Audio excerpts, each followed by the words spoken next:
Das Jahr 1900. Während sich der Morgennebel langsam über der Elbe ausbreitet, erwacht Dresden erst langsam. Der frische Duft von Brot, das in den Dresdner Bäckereien gebacken wird, liegt in den engen Gassen der Stadt. Auf den gepflasterten Straßen hallt aus der Ferne das Geräusch der Räder von Pferdewagen wider. Während die Nacht dem Morgen weicht, taucht die Feuchtigkeit, die sich auf den Steinen der Augustusbrücke angesammelt hat, alles in ein dunkles Grau.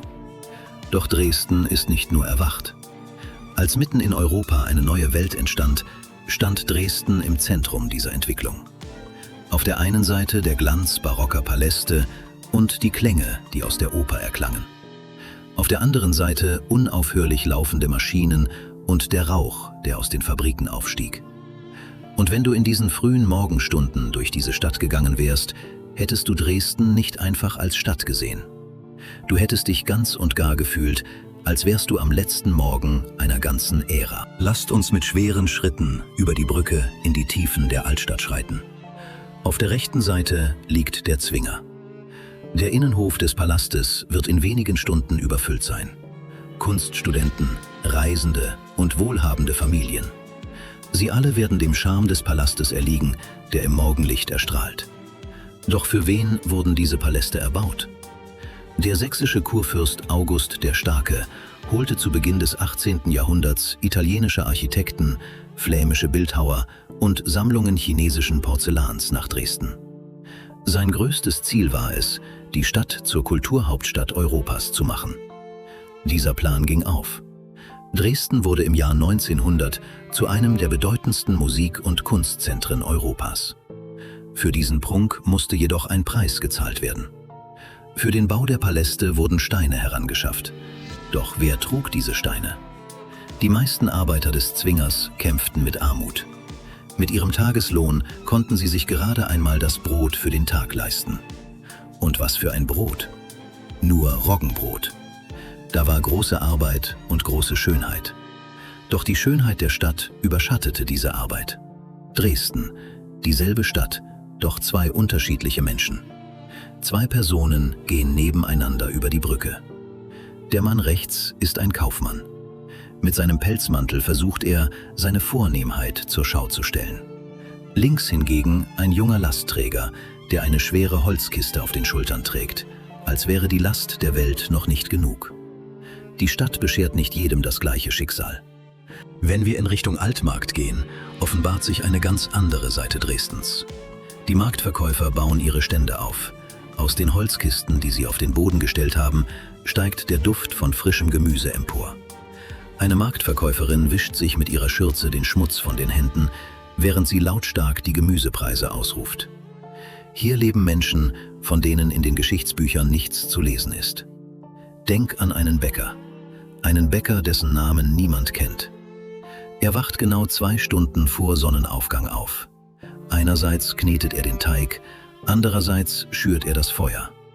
Er muss alles so fein abstimmen, dass das Brot weder verbrennt noch roh bleibt. Die Dresdner beginnen ihren Tag mit dem Brot, das dieser namenlose Bäcker backt. Aber in keiner Zeitung steht sein Name. Nirgendwo wird sein Name genannt. Wenn dir solche historischen Spaziergänge gefallen, vergiss nicht, dieses Video zu liken. Denn diese Geschichten gehen dank deiner Unterstützung weiter. Ein Stück weiter steht ein junger Mann, der dem Schmied Kohle bringt. Er kam vor 4 Jahren aus dem Dorf, gerade einmal 14 Jahre alt. Er arbeitet hart, erhält aber nie ein Dankeschön von seinem Meister. Sein Meister hat nur an arbeitsfreien Tagen ein Herz und gibt ihm sein Brot. Diese Menschen waren nicht das Objekt Dresdens. Sie standen im Mittelpunkt. Sie waren das Subjekt der Stadt. Aber im Jahr 1900 hat ihnen das niemand gesagt. Im Dresden des Jahres 1900 lebten etwa 400.000 Menschen. 2/3 davon waren Arbeiter. Die Arbeiter arbeiteten 12 Stunden am Tag. 40% ihres Lohns gaben sie für die Miete aus. Und wenn diese Menschen die Last des Tages ablegten und nach Hause gingen, strahlte die Kuppel der Frauenkirche noch immer unter demselben Himmel. Die Schönheit gehörte allen, der Wohlstand jedoch nicht. Unser Weg führt uns nun zur Frauenkirche, die sich nur wenige Straßen vom Altmarkt entfernt erhebt. Die 1743 fertiggestellte Kirche war zu jener Zeit die größte protestantische Kirche.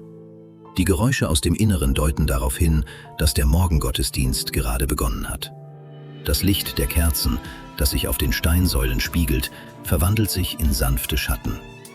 Im Inneren beten zwei unterschiedliche Gruppen von Menschen. In den vorderen Reihen sitzen wohlhabende Kaufleute. Hinten stehen Fabrik- und Hafenarbeiter. Derselbe Gott, dasselbe Gebet. Doch wenn sie die Kirche verlassen, kehren sie in ein ganz anderes Dresden zurück. In Europa verschärfen sich die religiösen Auseinandersetzungen im Jahr 1900. Durch die wachsenden sozialistischen Bewegungen gerät das Vertrauen in die Kirche ins Wanken. Die Arbeiter organisieren sich in Dresden und geben Zeitungen heraus. Sie haben begonnen, eine ganz neue Sprache zu sprechen.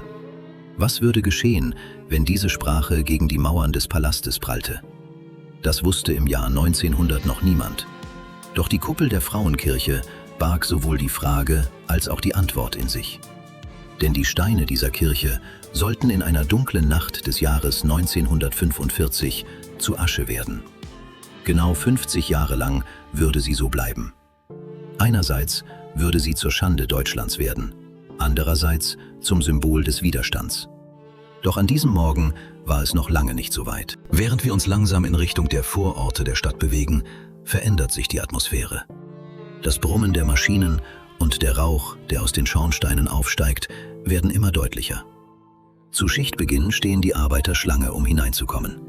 Dresden, das den industriellen Wandel um 1900 zunächst verpasst hatte, wusste diesen Rückstand wieder aufzuholen. Textilfabriken, Glasverarbeitungsbetriebe und Chemiewerke wurden nacheinander eröffnet. Die Stadt begann nun rasant zu wachsen. In der sich entfaltenden neuen Handelslandschaft verbanden Eisenbahnlinien die Stadt mit Leipzig, Berlin und Wien. Dresden wächst, aber nicht jeder profitiert davon. Jemand, der 1870 eine kleine Werkstatt eröffnet hat, beschäftigt mittlerweile 200 Arbeiter. Der Besitzer des zum Fabrikgelände umgebauten Gebäudes nippt in seinem Villengarten an einer Tasse Tee. Derselbe Mann wird in den Zeitungen als einer der Unternehmer Dresdens vorgestellt. Denken Sie nun an eine Frau, die in dieser Fabrik arbeitet. Sie heißt Elisabeth. Sie ist 29 Jahre alt. Jeden Morgen steht sie um 5 Uhr auf. Nachdem sie ihre Kinder bei den Nachbarn abgegeben hat, kommt sie in die Fabrik und setzt sich an die Maschine. 11 Stunden am Tag, 6 Tage die Woche. Wenn sie von ihrem Lohn die Miete, die Kohle, die Lebensmittel und das Brot bezahlt hat, bleibt nichts übrig. Elisabeth kam weder in die Zeitung, noch war ihr Name bekannt. Sie waren die stillen Helden, die die Last Dresdens auf ihren Schultern trugen. Deutschland wurde im Jahr 1900 zu einer der größten Industrienationen der Welt. Dies wurde weder durch einen König noch durch eine einzelne Erfindung ermöglicht. Es waren Millionen von Namenlosen wie Elisabeth, deren Namen niemand kannte, die dies möglich machten. Es ist Abend. Wir kehren nun zum Elbufer zurück. Lastkähne gleiten gemächlich den Fluss hinunter. Diese Kähne transportieren Getreide, Stoffe und Glaswaren. Während es dunkel wird, beginnen die Gaslaternen langsam, die Umgebung zu erhellen. Wenn du hier ein paar Minuten stehen bleiben und die Umgebung beobachten würdest, würdest du verstehen, warum Dresden als Florenz an der Elbe bezeichnet wird. In den Straßen Dresdens sind Kunst, Handel und Alltag eng miteinander verflochten. Stell dir einen Maler vor. Er hat seine Leinwand am Ufer der Elbe aufgestellt, denn in dieser Stadt wirken die Abendlichter wie Gemälde. Während der Maler versucht, das Licht einzufangen, ziehen Fischer nicht weit entfernt ihre Netze ein. Dieses Bild ist wunderschön, aber ebenso zerbrechlich. Vergiss diese Atmosphäre nicht. Denn 14 Jahre später wird Europa in einen großen Krieg hineingezogen werden.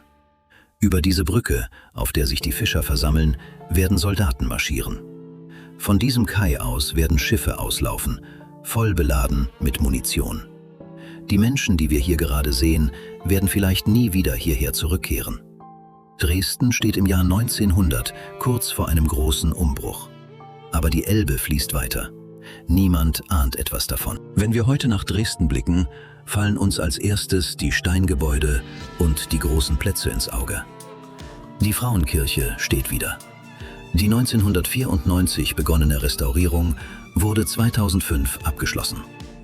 Ihnen ist sicher aufgefallen, dass einige Steine der Kirche schwarz sind. Diese Steine sind diejenigen, die beim Brand der Kirche beschädigt wurden. Die geschwärzten Steine wurden bewusst zwischen die sauberen Steine gesetzt. Denn Narben sind ein Beweis für Widerstand. Die Namen des Bäckers, des Lastenträgers, des jungen Lehrlings und von Elisabeth, die wir heute Morgen kennengelernt haben, sind nicht in die Geschichte eingegangen. Aber die Spuren, die sie hinterlassen haben, sind irgendwo in einer Ecke der Stadt verborgen. Ist es die Architektur, die eine Stadt wirklich ausmacht? Oder sind es die unsichtbaren Geschichten der Menschen, die in diesen Straßen leben? Während du über diese Frage nachdenkst, kannst du gerne einen Kommentar hinterlassen. Welche Stadt möchtest du bei unserem nächsten Spaziergang entdecken? Wenn dir dieser Spaziergang gefallen hat, vergiss nicht, das Video zu liken und den Kanal zu abonnieren. Denn in jedem Video werden wir unseren Spaziergang in einer anderen Stadt, in einem anderen Jahrhundert fortsetzen.